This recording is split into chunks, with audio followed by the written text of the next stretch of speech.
Cancer healer centre, a new beginning. చెప్పింది చేసేశాం, 2 లక్షల రూపు రుణాలను మాఫీ చేశాం అంటోంది తెలంగాణ ప్రభుత్వం.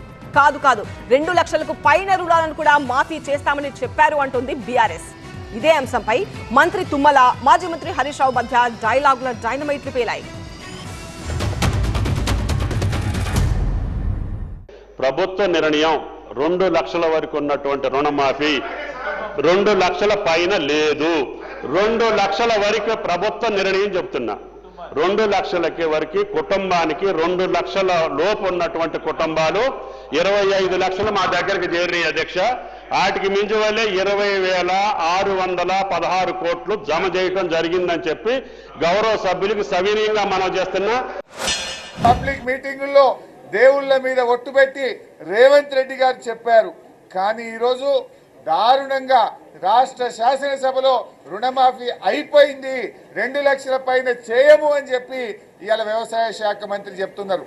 ఎట్టి పరిస్థితుల్లో ఈ ప్రభుత్వాన్ని వదిలిపెట్టము. 2 లక్షల పైన ఉన్న వాళ్లకు మీరు చెప్పిన మాట ప్రకారంగా ఈ రాష్ట్రంలో ప్రతి రైతుకు రుణమాఫీ అయ్యేదాకా బీఆర్ఎస్ పార్టీ ఈ కాంగ్రెస్ ప్రభుత్వాన్ని, రేవంత్ రెడ్డిని నిలదీస్తూనే ఉంటుంది, ప్రశ్నిస్తూనే ఉంటుంది. నేను రాష్ట్రంలో రైతాంగానికి కూడా మనవి చేస్తా ఉన్నా. రైతు సోదరులారా, ఎక్కడికక్కడ కాంగ్రెస్ పార్టీ నాయకులను, ఎమ్మెల్యేలను, మంత్రులను ఈ రేవంత్ రెడ్డి గారిని నిలదీస్తూనే ఉండండి. Cancer healer centre, a new beginning.